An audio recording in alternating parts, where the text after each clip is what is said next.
Suman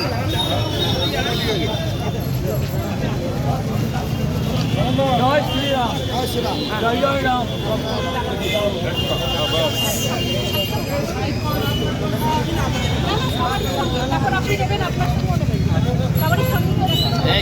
phone বলছি কিছু না ওই দিকেও দিছে, ওইদিকে সুমনরা দিছে, এইদিকে আসুন দিতে পারি।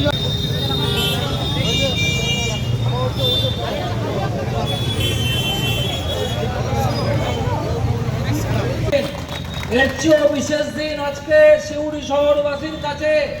আজকের দিনটাকে সিউড়ি শহরবাসীর সিউড়ি দিবস হিসাবে বানানো উচিত। স্বাধীনতার পর থেকে সিউড়ি শহর বা সিউড়ি বিধানসভা প্রথম কোন ক্যাবিনেট মিনিস্টার পেল রাজ্য বিধানসভায়। কংগ্রেস রাজত্ব করেছিল, সিউড়ি বিধানসভা কোনোদিন ক্যাবিনেট।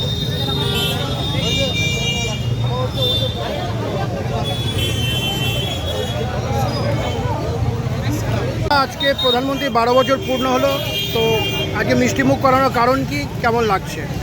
দেখুন, ভারতবর্ষের যশস্বী প্রধানমন্ত্রী, বিশ্ব বরেণ্য নেতা আজ 4399 দিন অতিক্রান্ত করলেন ভারত সরকার প্রধানমন্ত্রী থেকে, যা ভারতের ইতিহাসে এই প্রথম।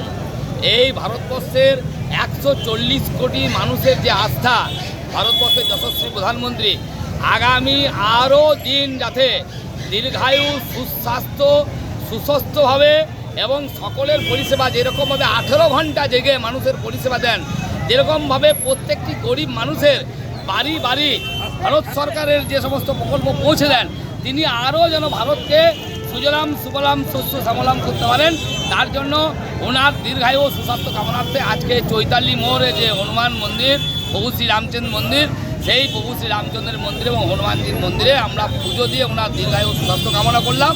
সাথে সাথে ওনার যে সাফল্যের ভারতকে যে সাফল্যের চরম শিখরে পৌঁছেছেন, যে সময় গোটা পৃথিবীতে জ্বালানি থেকে শুরু করে গ্যাসের থেকে শুরু করে নিরাপত্তা থেকে শুরু করে একদম হাহাকার চলছে, সেই সময়ে একটাও ভারতবাসীকে উনি অসুরক্ষিত রাখেননি।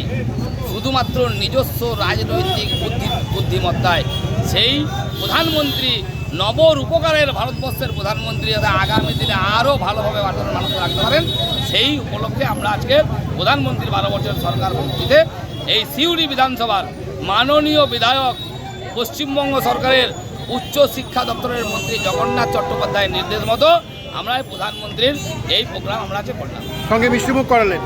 সাথে সাথে এই প্রধানমন্ত্রীর যে সাফল্য, সেই সাফল্য কারণে সিউড়িবাসীকে আমরা প্রভু শ্রী রামচন্দ্র যে মেন ভোগ, প্রভু শ্রী বজরংবলীর যে মেন ভোগ লাড্ডু প্রসাদ হিসাবে নিয়ে প্রত্যেক